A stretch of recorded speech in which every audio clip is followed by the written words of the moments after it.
바로 어제 이재명 정부가 8.13 주택 공급 대책을 발표했죠. 그 직후에 부동산 시장이 요동치고 있습니다. 야당뿐만 아니라 민주당 내에서도 각종 우려의 목소리가 나오고 있는 상황입니다. 자, 그리고 오늘 오세훈 서울시장이 직접 국회를 찾아갔습니다. 이 자리에서 국민의힘 원내대책회의에 참석을 했는데요. 공동 대응을 강조했습니다. 일단 들어보시죠.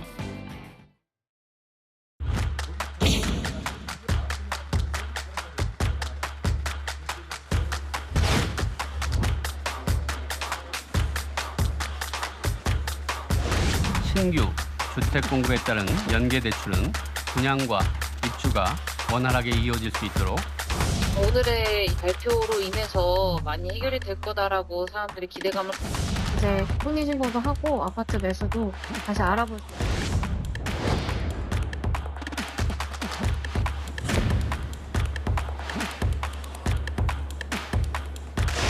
해능 CC, 과천 경마장, 방차사 등 착공 시기를 앞당겨 속도전으로 흐르는 것에 대해서는 저희는 반대하고 있습니다.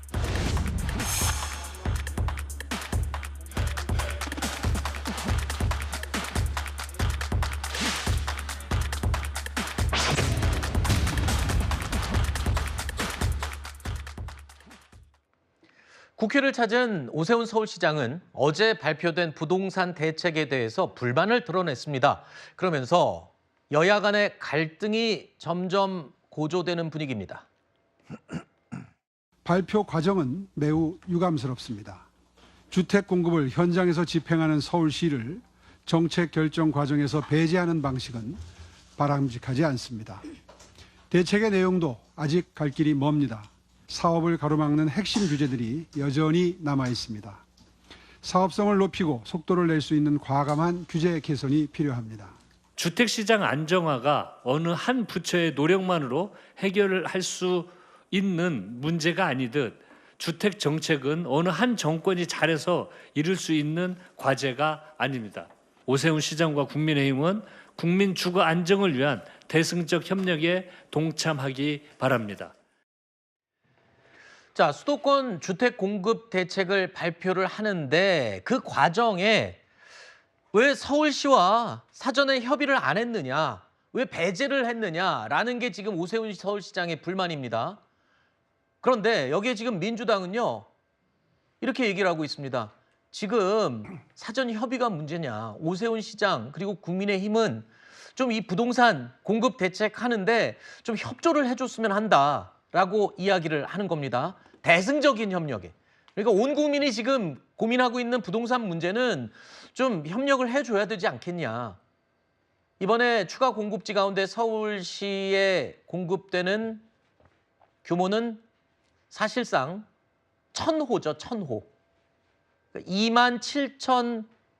27,000호를 공급한다고 그 부지를 결정해서 어제 발표했는데 이 가운데 서울 안에 공급되는 거는 1,000호에 불과합니다. 그렇다면 오세훈 시장은 사전에 협의했다면 그러면 뭐 1,000호보다 더 많이 내줄 수 있었다는 얘기인가요? 지금 용산만 해도 지금 협조가 안 되고 있는 상황이잖아요. 부동산 시장 실패와 관련해서 네. 이야기를 할 때 서울시가 진단한 것과 정부가 진단한 것과 완전히 다른 것 같아요. 네. 서울시는 공급 부족을 해결하기 위해서 재건축 재개발을 통한 도심 재개발을 얘기하고 있습니다.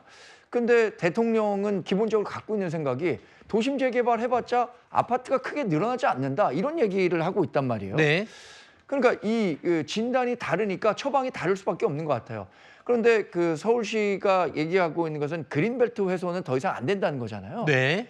2009년까지는 뭐 이명박 정부 때 서울시가 협력해서 그린벨트 일부 해제해서 신규 아파트를 공급했습니다. 근데 그때와 지금 상황이 많이 달라졌어요. 그린벨트는 상당 부분 훼손됐고 더 이상 훼손하는 경우에 네. 미래 세대의 자산을 침해하는 일이다라는 인식들이 굉장히 고조돼 있습니다. 네. 그렇다면 그린벨트 해제를 제외한 다른 식의 방식을 논의를 해야 될 텐데 그와 관련해서 지난번에 오세훈 시장이 국무회의에서 얘기 좀 하겠다고 하니까 뭐라 그랬습니까? 얘기 못하게 했잖아요. 이번에도 같은 얘기입니다. 도심 재개발 충분히 용적률 높이고 이주자 지원 대출을 강화함으로써 네. 해결할 수 있는데 이것과 관련해서는 얘기를 안 하려고 하니까 이 정도 대책밖에는 안 나오는 거죠. 네. 자, 일단 이재명 정부는요. 이재명 대통령 임기 내에 무려 150만 호를 착공할 수 있다라고 밝히기도 했습니다. 그런데 국민의힘에서는요.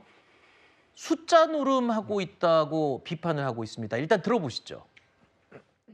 이재명 대통령께서 저한테 뭐라고 말씀하셨냐면요. 이재명 정부는 집 못 지어서 미쳤나 이런 생각을 사람들이 할 수 있어야 된다.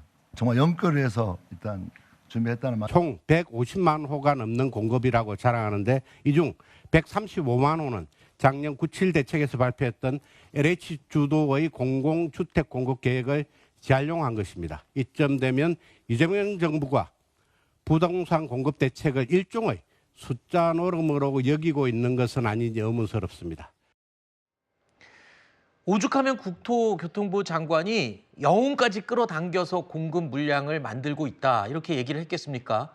그리고 무려 임기 내에 150만 호를 공급하겠다라고 밝혔습니다. 하지만 국민의힘에서는 숫자만 복잡하게 부풀려서 숫자 노름하고 있고 뭐 장난치는 거다 뭐 이런 식으로 지금 비판을 하는 건데 그런데요 민주당에서도 인프라는 그대로인데 대책 없이 물량만 늘리는 것 아니냐라는 우려가 또 여당 내에서도 어제 의원총회에서 나온 것으로 지금 알려지고 있거든요.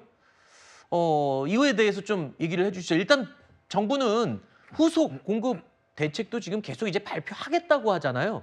근데 지금 첫 발표하자마자 일부 발표만 듣고 저렇게 공격을 하고 있는데 좀 어떻게 설명을 좀 해주시죠. 그러니까요. 어제 왜 서울시는 1,000호밖에 안 나왔습니까? 그 서울시의 공급 대책의 대부분의 권한은 오세훈 서울시장한테 있습니다. 네. 근데 오세훈 서울시장이 협조하지 않으니까 1,000호밖에 안 나온 거예요. 저는 이게 그 국민의힘 또 오세훈 시장이 굉장히 약간은 좀 억지라고 생각을 하는 게 네. 본인은 부동산 공급 대책 관련해 가지고 전혀 대안도 내지 않고 정부의 대책에 대해서 반대하면서 네. 왜 안 나왔냐 이렇게 비판을 하는 것이 과연 합리적인 비판인가 이런 생각이 들고요. 어쨌든 지금 민주당의 이 공급 대책이라는 것이 저는 지난번에 있었던 여러 가지 부동산 대책에서 꽤 많이 어제 발표에서 선회를 했다고 봅니다. 네. 그러니까 공급자 측면에서 정부의 그 규제 완화 의지가 확실히 보였다. 이렇게 조금 굉장히 중요한 발표였다고 보고요. 네. 이제 앞으로 더 필요한 것은 서울시와 정부 간의 소통을 통해서 서울시에 더 많은 양질의 뭐 아파트, 양질의 주거지 그리고 뭐 비아파트라도 어쨌든 지금 청년들이 바로 살 수 있는 그러한 주택을 공급하는 것이 핵심인데 네. 그냥 정쟁에 휩쓸려 가지고 무조건 민주당이나 정부가 하는 것은 반대하는 것은 국민의힘의 속내가 다 뻔하게 너무 보인다. 네. 이런 말씀 드리고 싶습니다. 이재명 대통령은 앞서 헬기라도 타고 다니면서 서울에 땅이 있는지 좀 찾아보고 싶다 이런 안타까움을 공개적으로 밝히기도 했었죠. 어제 추가 부동산 공급 대책을 발표한 직후에 이재명 대통령은요. 지금 부동산 시장에 대한 우려를 추가로 또 표시하기도 했습니다. 그런데 오세훈 시장이 오늘 또 이 부분에 대해서 거칠게 응수를 했습니다. 부동산 거품도 더는 방치할 수 없는 수준입니다.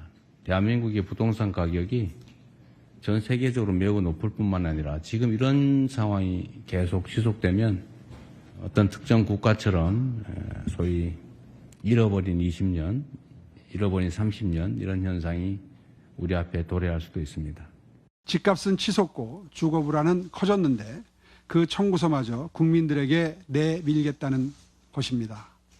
정책 실패의 책임까지 국민에게 떠넘기는 폭력적인 증세는 반드시 멈추어야 합니다.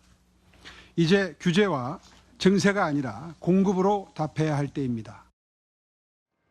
자, 오세훈 시장이 정책 실패를 국민에게 떠넘기는 폭력적인 정책이다 이렇게까지 말을 했는데 아까 뭐 공급 대책을 말해야 된다라고 마지막에 오세훈 시장이 얘기를 했잖아요. 근데 지금 공급을 지금 얘기하고 있잖아요. 정부도 지금 영혼까지 오죽하면 끌어당긴다고 하고 지금 내놓기 시작하는데 저렇게 반발을 하는 거는 국민들이 볼 때는 뭐 아직 시작도 안 했는데 왜 저러지? 라는 의문도 들어요. 또 한 가지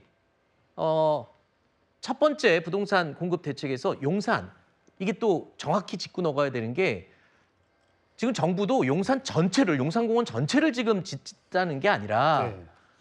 이 택지로 돼 있는 부분에서 조금만 더 늦춰라는 건데 거기에 지금 어린이 정원이 있으니 안 된다라고 지금 얘기를 하는 거잖아요. 반대를 하는 거잖아요. 뭔가 좀 정부가 이렇게 좀 안타깝게 강하게 밀어붙일 때는 대승적인 차원의 협력도 좀 필요하지 않을까요? 국민들이 바라볼 땐 언제 공급되겠어 싶은 우려가 있어서요. 제가 봤을 때는 오세훈 서울시장이 대승적으로 이재명 정부의 부동산 정책에 협조해줬다가는 네. 더 큰 화를 불러일으킬 것이다. 어떤 화요? 지금 이때까지의 정책 기조 방향성이 전부 다 잘못됐다고 진단을 하고 있는 거예요. 지금 보세요. 우리가 지금 일거주 네. 이제 비거주 1주택자에 대해서 일종의 그 투기 수요로 이렇게 낙인을 찍어서 지금 네. 살던 집도 나가라는 거예요. 그러니까 원래 이제 전세로 살고 있었는데 다른 데다가 집 있는 사람들은 그 원래 본인 집으로 들어가라. 그러면은 그 집에 살고 있던 다른 사람은 새로운 전월세 수요를 일으키는 거거든요. 네, 네. 근데 지금 양도세, 보유세를 다 같이 올리려는 어떤 세제 기조까지 함께하고 네, 네. 있어요. 이것 자체가 굉장히 모순적인 것이고. 네, 잠시만요. 지금 세제 개편과 부동산 공급책은 엄연히 우리가 좀 구분해서 얘기를 할 필요가 있으니까 세제 얘기는 좀 이따 얘기하고 공급책에 대한 협조 여부를 좀 먼저 얘기를 해주실까요? 그러니까 그 협조 여부 자체가 네. 서울시 자체가 재개발, 재건축 그리고 인허가에서 굉장히 중요한 역할을 담당하기 때문에 사전 협의를 일단 1차적으로 안 했죠. 예를 들면 용산국제업무지구 같은 경우도 오세훈 시장이 굉장히 중요한 부분을 지적했어요. 그 용산국제업무지구 저도 자주 가는 데지만 네. 현재 지금 굉장히 많은 신혼부부나 어린애들이 주말에 공원으로 쓰고 있는데 네. 그 지역에다가 아파트 같은 경우는 최소 뭐 수십 층 규모가 될 것 같은데 네. 이런 아파트를 이 서울의 중앙에다가 만들어버리면 서울시의 어떤 조경 차원에서 굉장히 전반적인 이미지를 훼손하는 것이다. 그렇기 때문에 이 용산 업무지구 말고 다른 쪽에 예를 들면 기본적으로 그 대책을 아예 바꿔서 재개발, 재건축 관련 제도를 손봐서 네. 다시 공급하자는 게 오세훈 시장의 얘기인 것이고 네네. 정부는 지금 그 말을 무시하고 네. 계속해서 뭐 1년에 150만 호, 정부 기간 내 150만 호 공급하겠다는 취지로 밀어붙이기를 하고 있기 때문에 네네. 이런 식으로 가면 안 된다라고 하는 것이 오세훈 서울시장의 입장인 것입니다. 알겠습니다. 글쎄요. 정부와 정치권 지금 부동산 공급 대책을 두고 첨예하게 지금 대립하고 있는데 이를 바라보는 국민들은요. 이러지도 저러지도 못하고 있습니다.